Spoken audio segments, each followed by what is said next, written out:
आज की क्लास में हम लोग UPLT, GIC, TGT, PGT, Bihar state इन 4-5 परीक्षाओं के पाठ्यक्रम में एक काफी कॉमन टॉपिक है। उस टॉपिक का काफी विस्तार पूर्वक अध्ययन करेंगे और अंत में कम से कम 20 से 25 पीवाईक्यू को भी हल करेंगे।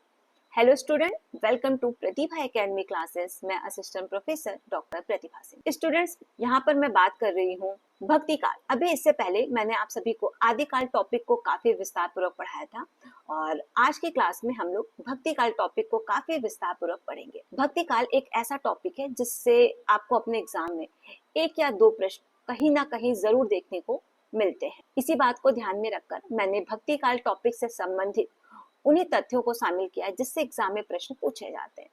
और इस क्लास के अंत में हम लोग कम से कम 20 से 22 महत्वपूर्ण प्रश्नोत्तरी हल करेंगे, ठीक है, जो कि पीवाईक्यू है और कई बार कई सारे परीक्षाओं में वो प्रश्नोत्तरी पूछी भी गई है। तो जो भी स्टूडेंट इस क्लास को देख रहे हैं, आप लोग इस क्लास को अपने दोस्तों के साथ शेयर करना, चैनल को सब्सक्राइब कर बेल आइकन प्रेस करना ना भूलें, जिससे आप सभी को टाइम टू टाइम क्लास की अपडेट और नोटिफिकेशन मिलती रहे। किसी भी प्रकार का कोई भी डाउट होता है तो कमेंट बॉक्स में मैंने अपने इंस्टाग्राम और ईमेल आईडी दे रखी है, आप वहाँ पे मुझे डायरेक्ट मैसेज कर सकते हैं। और कमेंट बॉक्स में मैंने अपने टेलीग्राम चैनल का लिंक पिन कर दिया है, तो वहाँ से आप मेरे टेलीग्राम चैनल पे भी जुड़ सकते हैं। वहाँ पर आप सभी को सबसे पहले क्लास की अपडेट और कई सारे पीडीएफ और नोट्स देखने को मिल जाएंगे।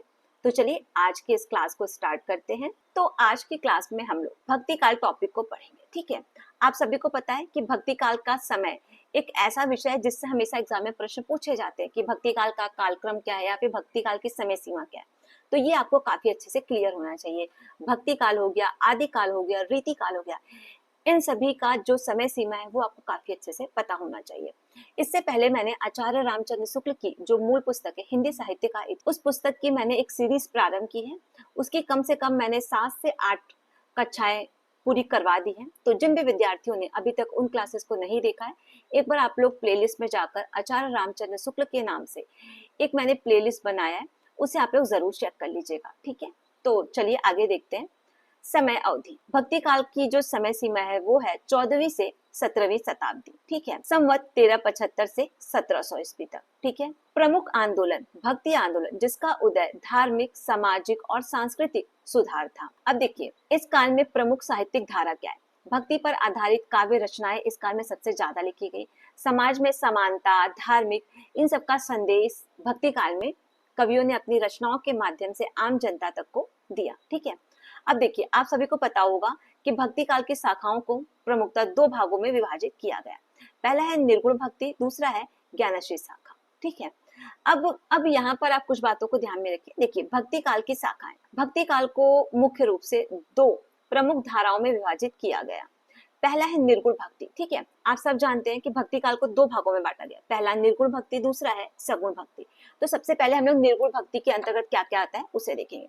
निर्गुण भक्त ईश्वर को निराकार, अगम और अव्यक्त मानने वाली धारा है। इसे आगे दो उपशाखाओं में बांटा गया, यानी जो निर्गुण भक्ति है उसको आगे 2 भागों में बांट दिया गया। पहला है ज्ञानश्री शाखा, दूसरा है प्रेम मार्गी शाखा। अब देखिए ज्ञानश्री शाखा को हम संत काव्य धारा के नाम से भी जानते हैं और ज्ञान और अनुभव पर ज्ञानश्री शाखा की जो भी रचनाएं हैं वो आधारित रहती है। ज्ञानश्री शाखा में कबीर, गुरु नानक और दादू दयाल, ये तीनों काफी ज्यादा प्रसिद्ध हैं। इससे आपको ध्यान में रखना है कि ज्ञानश्री शाखा के अंतर्गत कौन कौन से कवि आते हैं आपके, तो कबीर, गुरु नानक और दादू दयाल, ठीक है। आगे देखिए कबीर की रचना बीजक, जो साखी सबद रमैनी के नाम से बीजक में संकलित है, नामक ग्रंथ के रचनाकार जातिवाद और बाह्य आडंबरों का विरोध कबीरदास ने अपनी रचनाओं में किया, ठीक है। अगले कवि हैं गुरु नानक, सिख धर्म के संस्थापक थे, जिनकी शिक्षाएं गुरु ग्रंथ साहिब में संकलित हैं। दादू दयाल, जिन्होंने समाज में समानता और भाईचारे का संदेश दिया, ठीक है। उसके बाद आता है आपका प्रेम मार्गी शाखा, जिसे हम सूफी काव्य धारा के नाम से भी जानते हैं। इसमें प्रेम के माध्यम से ईश्वर की प्राप्ति पर बल दिया गया है प्रेम मार्गी शाखा में। अब प्रेम मार्गी शाखा में जो सबसे प्रसिद्ध है, कई बार पूछा गया है कि प्रेम मार्गी शाखा के प्रवर्तक कौन है या फिर प्रेम मार्गी किसकी वजह से ज्यादा प्रसिद्ध हुआ, तो वो है मलिक मोहम्मद जैसी, ठीक है। इनकी रचना है पद्मावत, अखरावट, आखिरी कलाम जैसी प्रसिद्ध रचनाओं के लिए जाने जाते हैं, जिनमें प्रेम और आध्यात्म का सुंदर चित्रण हमें मलिक मोहम्मद जैसी की रचनाओं में देखने को मिलता है। उसके बाद है कुतुम्बन, जिनकी रचना है मृगावती। मंझन, जिनकी रचना का नाम है मधुमालती। ठीक है, ये सारे प्रश्न एग्जाम में कई बार पूछे गए, तो इसे आप ध्यान में रखिएगा। आगे देखेंगे, अब आता है आपका सगुण धारा। ठीक है, जिसे हम सगुण भक्ति के नाम से भी जानते हैं। अभी हम लोगों ने निर्गुण भक्ति को देखा। ठीक है, अब सगुण भक्ति देखिए। सगुण भक्ति, ठीक है, जिसे हम सगुण धारा के नाम से भी जानते हैं। सगुण भक्ति ईश्वर को साकार रूप में अवतारों के माध्यम से पूजने वाली धारा है। इसे भी दो उपशाखाओं में बांटा गया है। यानी अभी तक हम लोगों ने देखा कि निर्गुण धारा को दो भागों में बांटा गया। ठीक है, ज्ञानश्री और प्रेम मार्गी। उसके बाद आता है आपका सगुण भक्ति। सगुण भक्ति को दो भागों में बांटा गया। पहला है राम भक्ति, दूसरा है कृष्ण भक्ति। ठीक है, अब देखिए, रामश्री शाखा भगवान राम की भक्ति पर आधारित है। तुलसीदास, इनकी रचना काफी प्रसिद्ध है, जो कि इन्होंने लोकहित की भावना से लिखा है, वो है रामचरित मानस। विनय पत्रिका, कवितावली, दोहावली, गीतावली, ये सारी रचनाएं तुलसीदास की हैं। जैसे महान रचनाकारों के लिए प्रसिद्ध राम भक्ति के प्रमुख कवि हैं। समाज सुधार और मर्यादा का संदेश ये अपनी रचनाओं के माध्यम से देते हैं। कृष्ण भक्ति शाखा, कृष्ण भक्ति शाखा में आपके भगवान कृष्ण की भक्ति पर आधारित है। ठीक है, इसके अंतर्गत कवि कौन से आते हैं कृष्ण भक्ति में? सूरदास, मीराबाई, रसखान और नंददास। ठीक है, सूरदास की रचना है सूरसागर, सूरसरावली, साहित्य लहरी के रचनाकार हैं। कृष्ण की बाल लीलाओं और वात्सल्य भाव के श्रेष्ठ कवि सूरदास माने जाते हैं। उसके बाद मीराबाई, कृष्ण भक्त पर आधारित भजनों और पदों की रचना, जिन्होंने अपने भजनों में कृष्ण प्रेम और समर्पण का सुंदर वर्णन किया है। रसखान, इनकी रचना काफी प्रसिद्ध है, प्रेम वाटिका और सुजान रसखान। नंददास की काफी प्रसिद्ध रचना है, कई बार परीक्षा में पूछा गया है, रसा पंचाध्यायी। इसे ध्यान में रखिएगा। ठीक है, उसके बाद देखिए भक्ति काल की प्रमुख विशेषता। अब कौन कौन सी भक्ति काल की प्रमुख विशेषता है, विकल्प दे दिया जाएगा कि इनमें से कौन सी भक्ति काल की विशेषता नहीं है या फिर कौन सी है, तो आपको ये क्लियर पता होना चाहिए। पहला है सामाजिक सुधार, जाति, छुआछूत और भेदभाव का तीव्र विरोध भक्ति काल में किया गया है। आगे देखिए भाषा की सरलता, आम जनता की भाषा का प्रयोग, मुख्यतः ब्रज भाषा और अवधी, साथ ही खड़ी बोली का भी प्रयोग हमें भक्ति काल की रचनाओं में देखने को मिलता है। ठीक है, सरल और प्रभावी होती है। काव्य का स्वरूप, पद, साखी, दोहे, भजन, चौपाई, कवित आदि विभिन्न छंदों और शैलियों का प्रयोग हमें भक्ति काल में देखने को मिलता है। गुरु की महत्ता, ईश्वर प्राप्ति के लिए गुरु को अनिवार्य भक्ति काल में माना गया है। लोक कल्याण की भावना, मैंने बताया कि तुलसीदास की जो रचना है रामचरितमानस, इसे लोक कल्याण की भावना, लोकहित की भावना से लिखा गया है। ठीक है, तो यहाँ पे क्या है, लोक कल्याण की भावना। कवि ने व्यक्तिगत मुक्ति से अधिक समाज के कल्याण पर जोर दिया है, तो इसे आप ध्यान में रखिएगा। अब देखिए यहाँ पर मैं आप सभी को भक्ति काल के जो भी महत्वपूर्ण बिंदु हैं उसे सिर्फ और सिर्फ शॉर्ट पॉइंट में पढ़ा रही हूँ। ठीक है, क्योंकि ये परीक्षा के दृष्टिकोण से मैं आप सभी को पढ़ा रही हूँ। जो भी महत्वपूर्ण तथ्य हैं, जो भी कवि की या फिर लेखक की महत्वपूर्ण रचनाएं हैं, उसे ही सिर्फ और सिर्फ मैं आप सभी को शॉर्ट में बता रही। अगर किसी को भी भक्ति काल काफी विस्तार पूर्वक पढ़ना है कि कैसे उदय हुआ, क्यों उदय हुआ, आलोचकों के महत्वपूर्ण कथन, तो इन सब टॉपिक से संबंधित मैंने आचार्य रामचंद्र शुक्ल की जो क्लासेस बनाई है, आप उन क्लासेस को जरूर देखिएगा।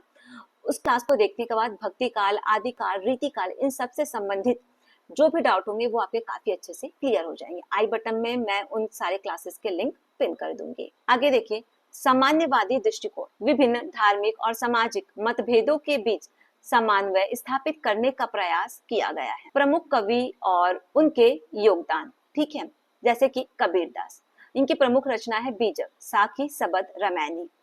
विशेषता क्या है, निर्भीक वाणी, जातिवाद, मूर्ति पूजा और बाह्य आडंबरों का तीव्र विरोध, एक ईश्वरवाद का संदेश यानी एकता का संदेश कबीरदास ने अपनी रचनाओं के माध्यम से दिया है। आगे हैं आपके तुलसीदास, ठीक है, इनकी प्रमुख रचनाएं रामचरितमानस, विनय पत्रिका, कवितावली, दोहावली।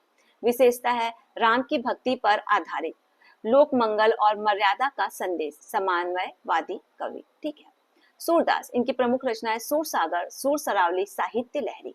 ठीक, विशेषता क्या है, कृष्ण की बाल लीलाओं का वर्णन हमें सूरदास की रचनाओं में देखने को मिलता है। रूप, माधुरी और वात्सल्य भाव का अद्वितीय चित्रण हमें सूरदास की रचनाओं में देखने को मिलता है। मीराबाई, प्रमुख रचना है भजन और पद, कृष्ण के प्रति अनन्य प्रेम और समर्पण, विरह वेदना का मार्मिक चित्रण, राजस्थानी और ब्रज भाषा का सुंदर प्रयोग। ठीक है, अब आपके अगले कवि है मलिक मोहम्मद जैसी। इनकी रचना है पद्मावत।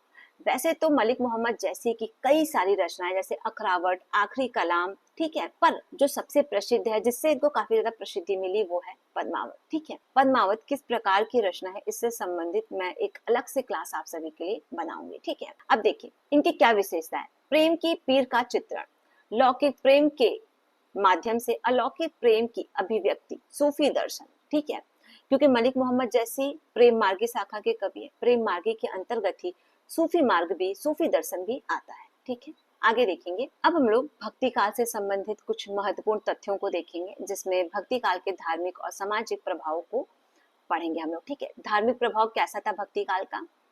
सभी धर्मों को एक समान मानकर भक्ति का प्रचार किया गया जिससे सांप्रदायिक संभावना बढ़े। सामाजिक सुधार, जाति, धर्म और ऊंच नीच के भेदभाव का मुखर विरोध किया गया जिससे समाज में समानता की भावना विकसित हुई। महत्वपूर्ण आंदोलन, निर्गुण और सगुण संतों के माध्यम से समाज में धार्मिक एकता और समर्पण का संदेश फैलाया गया। लोक भाषाओं का विकास, ब्रज और अवधी जैसे क्षेत्रीय भाषाओं का साहित्यिक गरिमा भक्ति काल के माध्यम से इन्हें प्रदान की गई। ठीक है, अब देखिए यहाँ पर देखिए आप भक्ति काल के प्रमुख तथ्य जो कि एमसीक्यू में पूछे जा सकते हैं। अब यहाँ से आपके कुल इंपॉर्टेंट प्रश्न तैयार हो गए। ये वन लाइनर है जो भक्ति काल से संबंधित परीक्षाओं में पूछे जाते हैं। ठीक, अब देखिए कबीरदास को निर्गुण भक्ति की ज्ञानश्री शाखा का प्रमुख कवि माना जाता है। ठीक है, प्रश्न आ जाएगा कि कबीरदास किस भक्त शाखा के कवि हैं, तो निर्गुण भक्ति शाखा के कवि हैं, ज्ञानश्री शाखा के कवि हैं, तो आपको पता होना चाहिए। ठीक है, उसके बाद देखिए बीजक कबीर की प्रसिद्ध रचना है जिसमें उनके उपदेश संकलित हैं। ठीक है, तुलसीदास की रचना रामचरितमानस राम की भक्ति पर आधारित है और प्रमुख रूप से अवधी भाषा में, किस भाषा में, अवधी भाषा में लिखा गया है। ये प्रश्न भी कई बार परीक्षा में पूछा गया कि रामचरितमानस किस भाषा में लिखा गया है, तो अवधी भाषा में लिखा गया है। उसके बाद सूरदास ने मुख्य रूप से कृष्ण लीला का वर्णन किया है। उनकी प्रसिद्ध रचना है सूरसागर। मीराबाई ने कृष्ण के प्रति अपना अनन्य प्रेम व्यक्त किया है।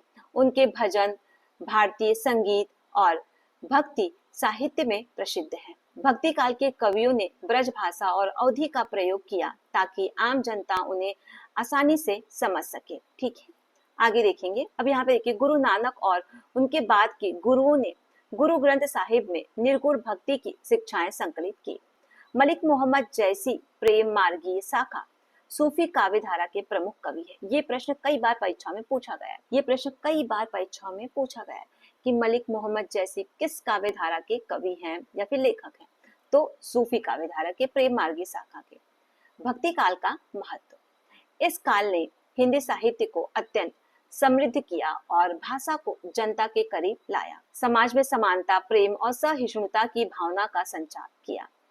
भक्ति आंदोलन ने हिंदू मुस्लिम एकता को बढ़ावा देने का कार्य किया। भक्ति काल ने भारतीय संस्कृति और दर्शन पर गहरा और स्थायी प्रभाव डाला। ठीक है, भक्ति काल की शाखाएं जिनका हम संक्षिप्त वर्णन देखेंगे। भक्ति काल हिंदी साहित्य और भारतीय समाज के लिए एक क्रांतिकारी युग था।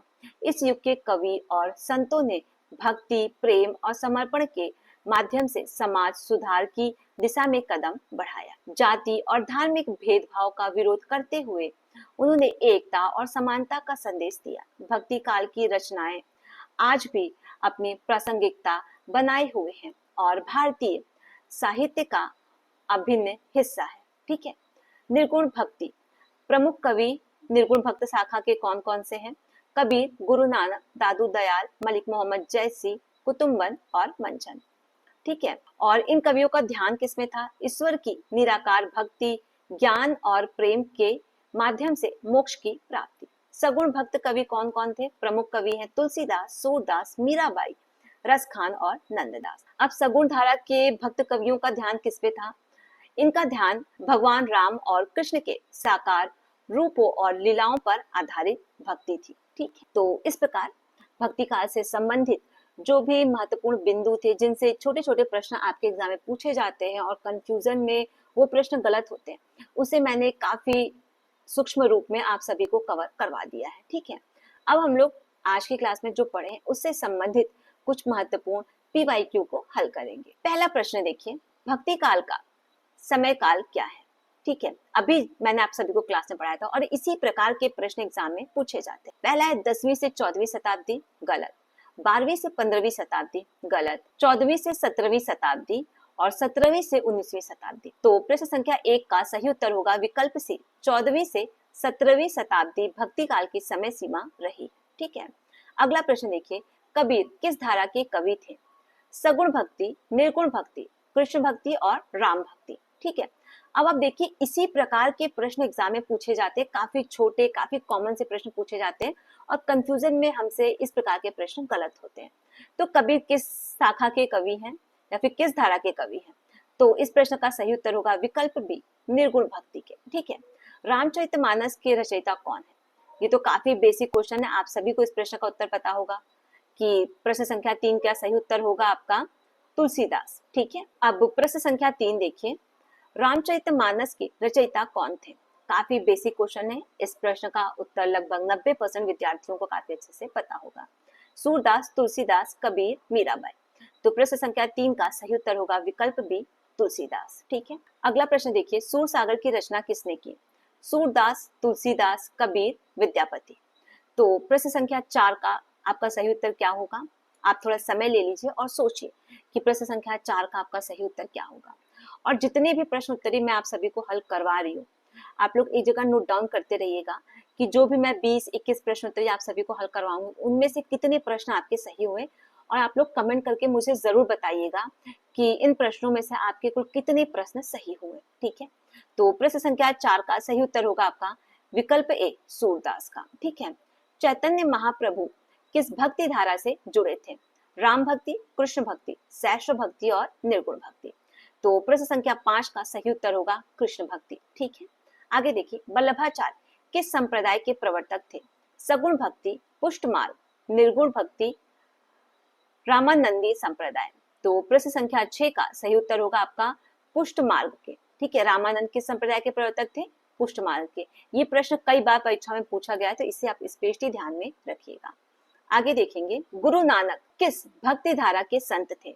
सगुण भक्ति, निर्गुण भक्ति, शैशव भक्ति, कृष्ण भक्ति। तो प्रश्न संख्या 7 का सही उत्तर होगा आपका निर्गुण भक्ति। ठीक है, आगे देखिए, कबीर की मृत्यु के बाद उनकी गद्दी किसे सौंपी गई? काफी महत्वपूर्ण प्रश्न, कई बार पूछा गया है।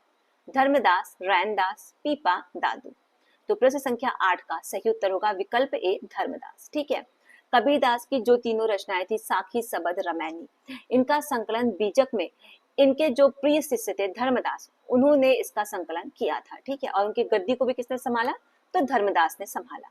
आगे देखिए, संत रैनदास का जन्म किस वर्ष में हुआ? 1377, 1400, 1450, 1500 ईस्वी। प्रश्न संख्या 9 देखिए, संत रैनदास का जन्म किस वर्ष हुआ? 1377, 1400, 1450, 1500। तो प्रश्न संख्या 9 का जो सही उत्तर होगा आप लोगों का वो होगा विकल्प ए, 1377 ईस्वी। ठीक है, प्रश्न संख्या 10 देखिए, पुष्टि मार्ग का मुख्य सिद्धांत क्या है? अद्वैतवाद, शुद्ध द्वैतवाद, द्वैताद्वैतवाद, विशिष्ट द्वैतवाद। तो प्रश्न संख्या 10 का सही उत्तर होगा विकल्प बी, शुद्ध द्वैतवाद। काफी महत्वपूर्ण प्रश्न है, कई बार परीक्षाओं में पूछा गया है। प्रश्न संख्या 11 देखिए, कृष्ण की वात्सल्य भक्ति का वर्णन किस कवि ने किया है? कबीर, तुलसीदास, सूरदास, विद्यापति। तो प्रश्न संख्या 11 का सही उत्तर होगा विकल्प सी, सूरदास। ठीक है, प्रश्न संख्या 12 देखिए, बीजक किसकी रचना है? कबीर, सूरदास, रैनदास, तुलसीदास। तो प्रश्न संख्या 12 का जो सही उत्तर होगा वो होगा आपका विकल्प ए, कबीरदास। ठीक है, आगे देखेंगे, प्रश्न संख्या 13 देखिए, और प्रश्न संख्या 13 काफी महत्वपूर्ण है। रसा पंचाध्यायी किसकी रचना है? नंददास, सूरदास, तुलसीदास, विद्यापति। तो प्रश्न संख्या 13 का सही उत्तर होगा विकल्प ए, नंददास। प्रश्न संख्या 14 देखिए, विद्यापति का स्थान किस काल में है? आदिकाल, भक्ति काल, रीतिकाल, आधुनिक काल।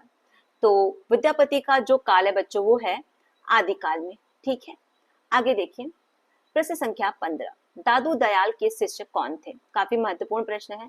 धर्मदास, सुंदरदास, पीपा और कबीर। तो प्रश्न संख्या 15 का सही उत्तर होगा विकल्प बी, सुंदरदास। ठीक है, आगे देखेंगे, प्रश्न संख्या 16 देखिए, ज्ञान समुद्र के रचनाकार कौन है? हरिदास निरंजनी, गुरु नानक, सूरदास, पीपा। तो प्रश्न संख्या 16 का सही उत्तर होगा आपका विकल्प सी, सुंदरदास। ठीक है। चैतन्य महाप्रभु किस राज्य में जन्मे थे? उड़ीसा, बंगला, गुजरात, महाराष्ट्र। तो प्रश्न संख्या 17 का सही उत्तर होगा विकल्प बी, बंगला। ठीक है। प्रश्न संख्या 18 देखिए, रामचरितमानस किस भाषा में लिखी गई है?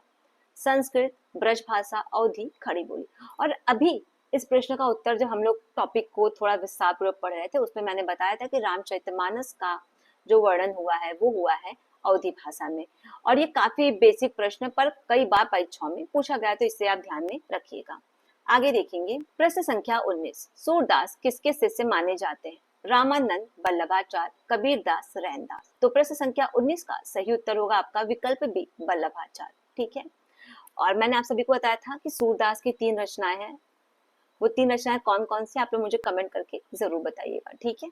आगे देखिए प्रश्न संख्या 20, मनुष्य जीवन को सफल बनाना ही सच्ची भक्ति है, यह विचार किस संत के हैं? रैनदास, कबीरदास, सूरदास, मीराबाई। तो प्रश्न संख्या 20 का सही उत्तर होगा विकल्प ए, रैनदास। ठीक है। अब हम लोग इस क्लास का अंतिम प्रश्न देखेंगे, किस संत को गौरांगा महाप्रभु भी कहा जाता है? चैतन्य महाप्रभु, वल्लभाचार्य, कबीरदास, गुरु नानक। ठीक है। तो जो भी स्टूडेंट इस क्लास को देख रहे हैं आप लोग मुझे कमेंट करके जरूर बताइएगा कि प्रश्न संख्या 21 का सही उत्तर क्या होगा। ठीक है। और 21 प्रश्न उत्तरी में से आपके कुल कितने प्रश्न सही हुए हैं आप लोग जरूर मुझे कमेंट करके बताइएगा, जिससे ये भी चेक हो जाएगी कि आपकी एग्जाम की तैयारी कितनी हुई है। ठीक है।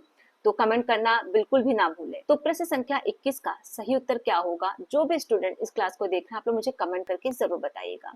और मैं कमेंट करने के लिए इसलिए भी बोल रही हूँ जिससे आपको ये समझ में आ जाएगा कि आपकी तैयारी कितनी हुई है। ठीक है। तो इस प्रकार भक्ति काल से संबंधित जो भी महत्वपूर्ण बिंदु थे जिससे प्रश्न पूछे जा सकते, वो मैंने काफी सूक्ष्म तरीके से आप सभी को पढ़ा दिया। अगर आप सभी को भक्ति काल काफी विस्तार पूर्वक पढ़ना है तो मेरे चैनल पे कई सारी भक्ति काल से संबंधित क्लासेस अपलोड हैं, आप लोग एक बार उन क्लासेस को जरूर देख लीजिएगा। और आज की क्लास में मैंने भक्ति काल से संबंधित सिर्फ उन्हीं बिंदुओं को पढ़ा है जिनसे परीक्षाओं में प्रश्न पूछे जाते हैं। तो जो भी स्टूडेंट इस क्लास को देख रहे हैं आप लोग इस क्लास को ज्यादा से ज्यादा अपने दोस्तों के साथ शेयर करना, चैनल को सब्सक्राइब कर बेल आइकॉन प्रेस करना ना भूलें, जिससे आप सभी को टाइम टू टाइम क्लास की अपडेट और नोटिफिकेशन मिलती रहे। किसी भी प्रकार का कोई भी डाउट होता है तो कमेंट बॉक्स में मैंने अपने इंस्टाग्राम और ईमेल आईडी दे रखी है, तो वहां पे आप मुझे डायरेक्ट मैसेज कर सकते हैं। और कमेंट बॉक्स में मेरी टेलीग्राम आईडी दी हुई है, तो फटाफट आप लोग मेरे टेलीग्राम पे भी जुड़ जाइए। वहां पर आप सभी को सबसे पहले क्लास, कई सारे PDF, नोट्स और कई सारी विज्ञप्तियां देखने को मिल जाएंगी। Thank you.